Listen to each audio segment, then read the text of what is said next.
Jadi mereka memang menginginkan Indonesia baru.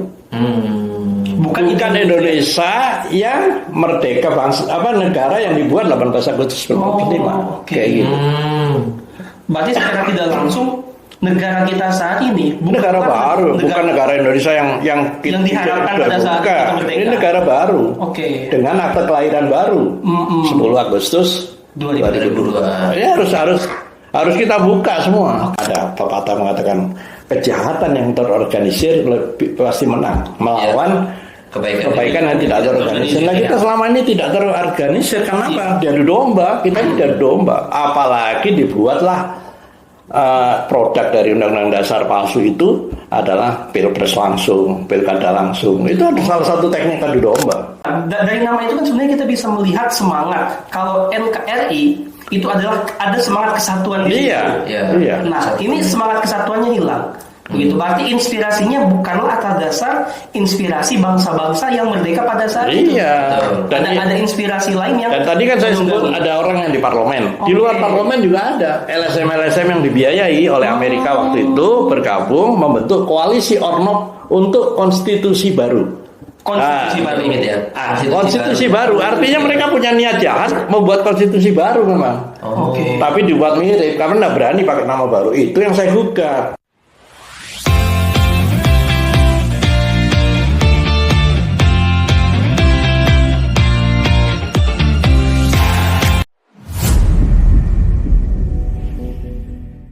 Tadi Undang-Undang Dasar yang saya sebut palsu itu pakai tab tanpa nomor. Tanpa nomor. Jadi tidak ada produk hukum tanpa nomor. Iya. Nah, harus dong KTP aja pakai nomor kok. Tapi ini tidak pakai nomor. Tanggal 10 Agustus 2002. Tanpa nomor. Dan kalimatnya manipulatif coba ya. Aku sampai apa? Karena saya jadikan alat bukti gugatanku. Undang-Undang Dasar Negara Republik Indonesia 1945 sebagaimana telah dirubah dengan perubahan pertama, kedua, ketiga, dan perubahan keempat ini adalah Undang-Undang Dasar Negara Republik Indonesia yang ditetapkan 18 Agustus 1945 dan diperkuat oleh Dekret Presiden 5 Juli 1959. Kan bohong. Jadi yang dirubah ini yang dulu ditetapkan. Seharusnya kalau mereka jujur, mereka ngomong adalah perubahan dari gitu kan? Nggak ada kata perubahan dari. Dan kenapa dijadikan satu? Ya, perubahan yang melakukan perubahan Undang-Undang Dasar Negara Republik Indonesia yang telah dirubah dengan perubahan 1, 2, 3. Kenapa dijadikan satu? Karena waktu mereka merubah di pertama nggak pakai tab, merubah kedua tidak pakai tab, merubah ketiga tidak pakai tab. Padahal ketentuannya di pasal 3 Undang-Undang Dasar yang asli MPR menetapkan Undang-Undang Dasar harus ada tab dijadikan satu. Di tab ini tanpa nomor berarti. Ya kan ini ilegal berarti. Gitu kan? Mereka kan selalu ngomong loh itu hak tuh. Kan ada pasal 37 boleh merubah dengan aturan ini. Loh, tapi pasal 3-nya nggak dipakai. Nggak pakai tab. Jadi bohong memang ini.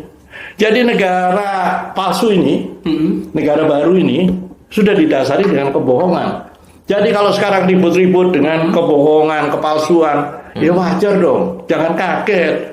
Orang mau mulainya dengan kepalsuan dan kebohongan kok. Jadi bertumbuk-tumbuk. Iya dong. Biasa aja. Karena sekarang mereka ada istilah falsehood itu. Yang dia bilang kebohongan yang diucap berkali-kali kan jadi kebenaran. Kan kurang ajar ini apa?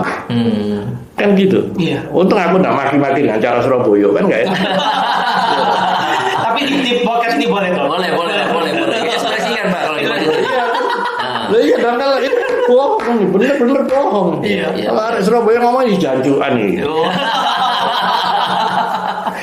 Oke. Nah ini yang ketiga nih Pak. Yang ketiga.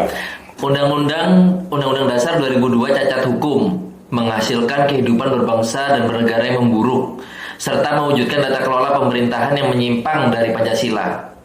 Ini karena 4 kali amandemen dilatar belakangi campur tangan asing melalui National Democratic Institute dan SETRO yang memperjuangkan paham liberalis dan individualis. Aku berubatan. Kan nyatanya begitu toh. Iya kan? Kalian merasakan nggak itu? liberalis atau kebebasan yang tidak ada batas. Terus orang nggak berkualitas, yang penting punya duit dipilih, bagi-bagi duit. Gimana coba? Saya aja sebagai aktivis organisasi memulai berorganisasi sejak di mahasiswa sebagai ketua Badan Perwakilan Mahasiswa. Jadi ketua KNPI. Atau bagaimana kita membahas perda-perda, ada belajar proses panjang. Ini tidak tiba-tiba populer, punya uang, bisa membeli suara. Betul. Jangan heran loh, ada jual beli suara loh di KPUD. Jual beli suara? Ada. Jual beli suara. KPUD diatur. Kalau misalnya ini kan yang suara-suaranya nggak menang itu kan? Dibeli loh KPUD, pindahin ke tempat saya. Oh, ini patut diduga ada itu. Iya dong. Sudahlah, jangan kita nggak usah tutup-tutupi. Kalau mereka mau jujur ini, ayo kita jujur. Mumpung bangsa Indonesia masih belum punah, gitu loh. Iya dong. Ini agak serem dong. Bangsa Indonesia belum punah. Berarti ada kemungkinan bangsa Indonesia akan punah kalau kondisinya. Makanya Pancasila harus berdaulat kalau bangsa mau selamat. Gitu loh. Ini kalau itu tidak dilakukan, udahlah. Lo presiden yang terpilih lewat Undang-Undang Dasar 45 palsu ini kan mengatakan tanggal 2030 akan bubar. Iya, 2030 ada. Berapa tahun lagi dari sekarang? 5 tahun lagi. Terus kita diem.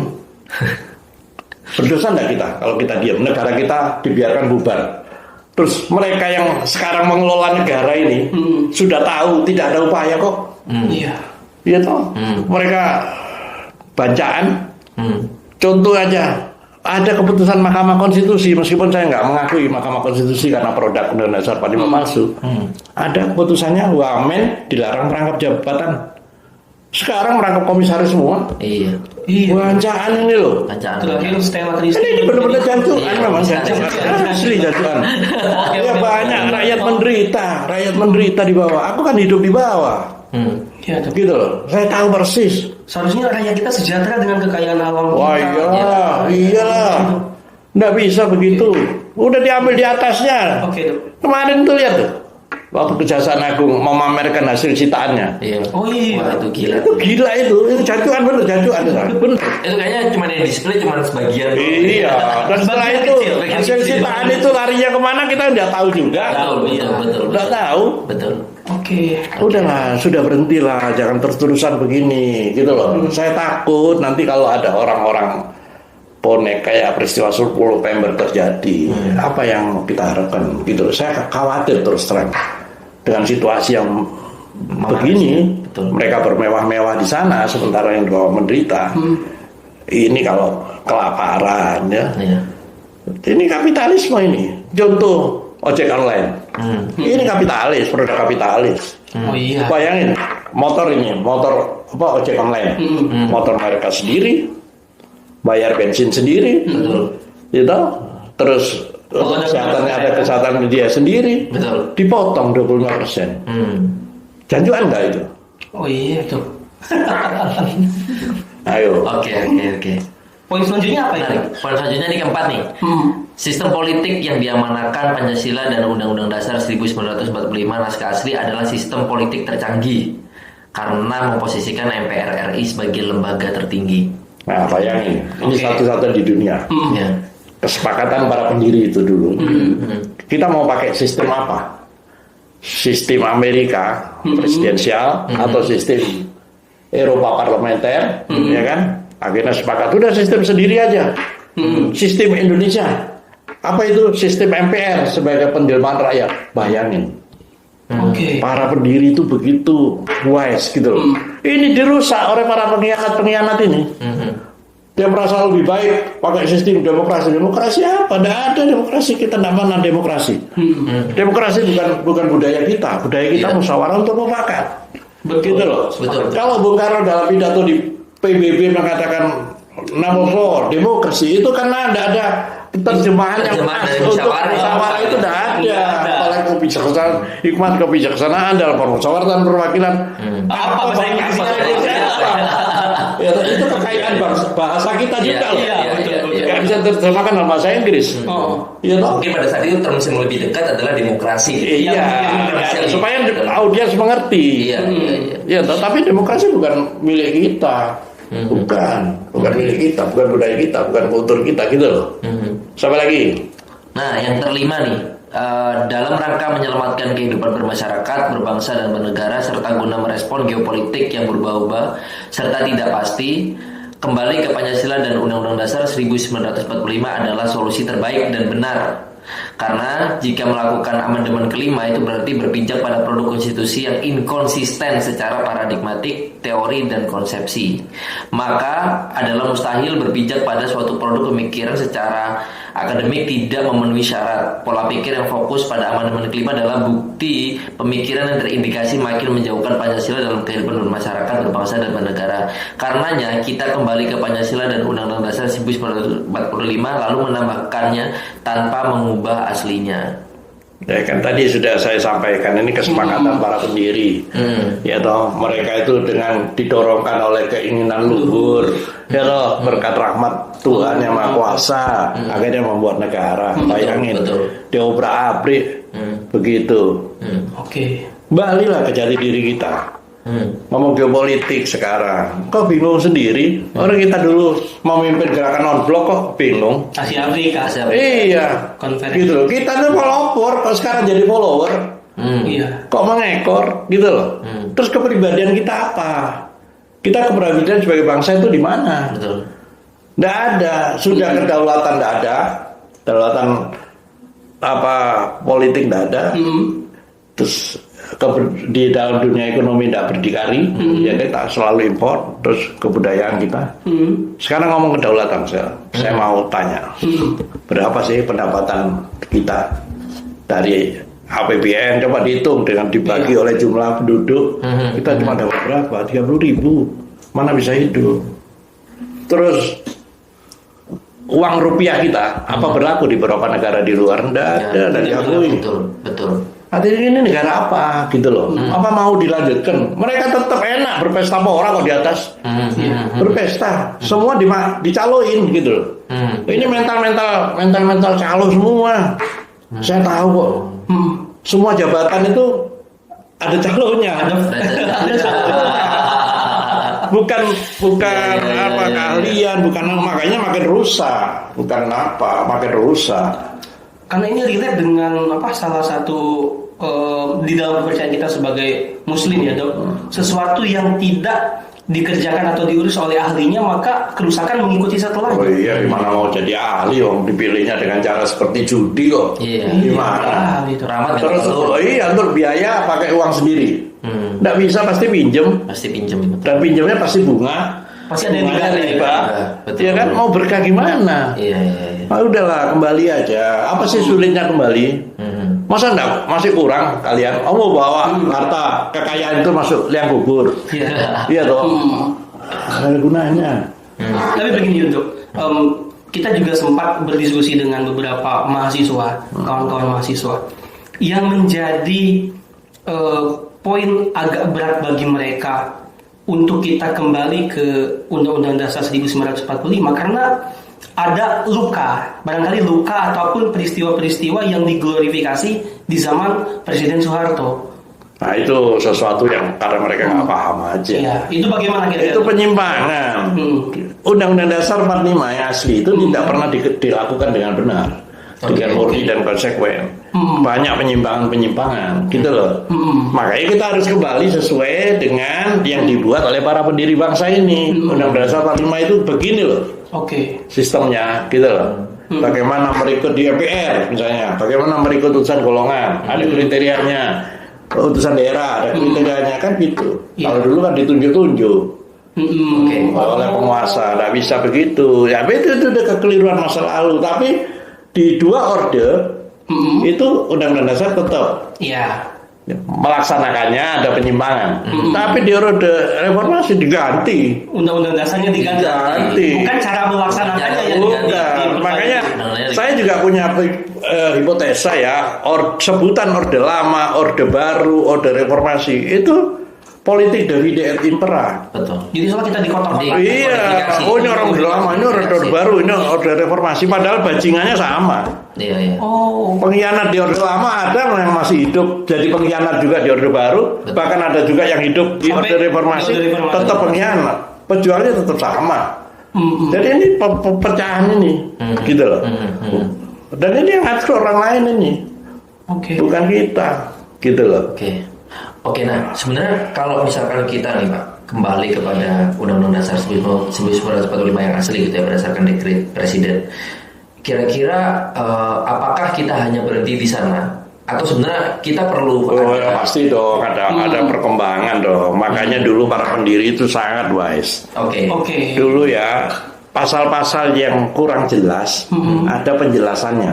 Iya. Penjelasan ada. Ini yang dihapus. Terus kalau ada aturan-aturan yang belum ada di situ, ditambahkan, namanya aturan tambahan.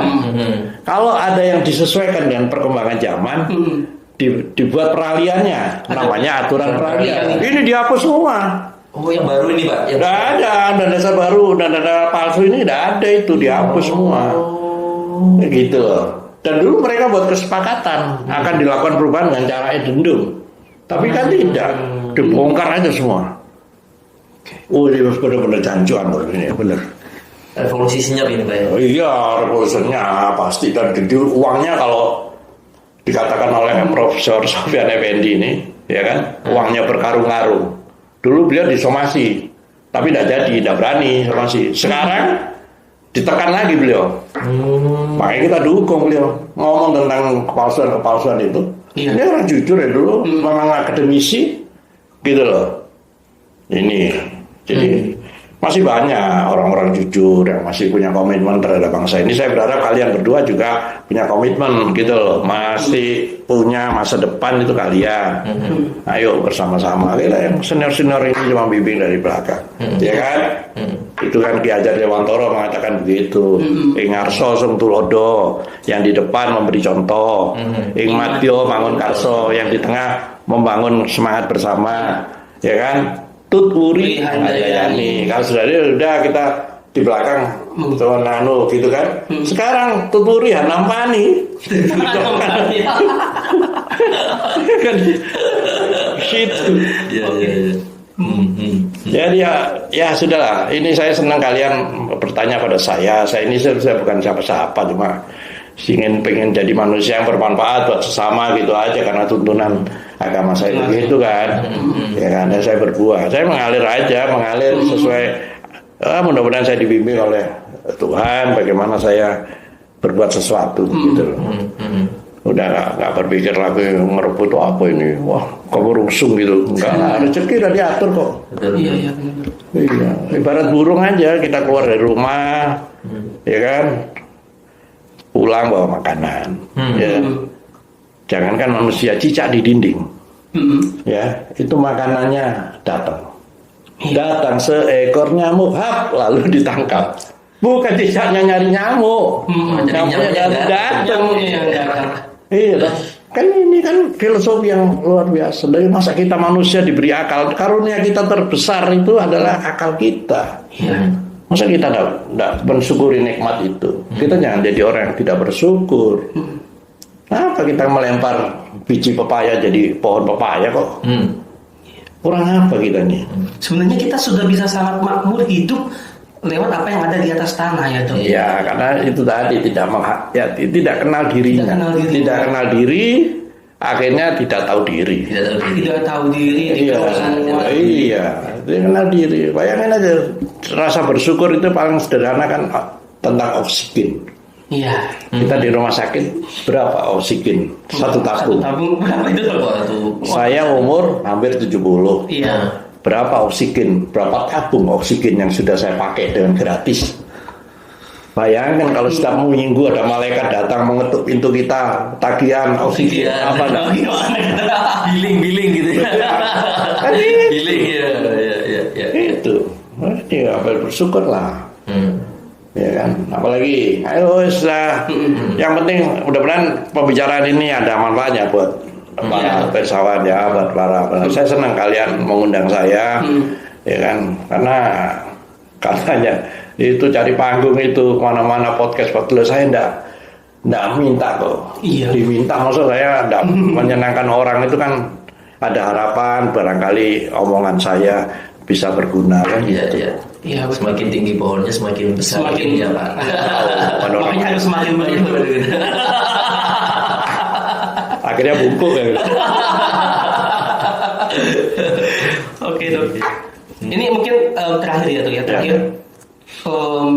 Bagaimana imajinasi para pendiri bangsa dulu terhadap era sekarang ketika Pancasila berdaulat dan Undang-Undang Dasar 1945 betul-betul dilaksanakan sebagaimana mestinya.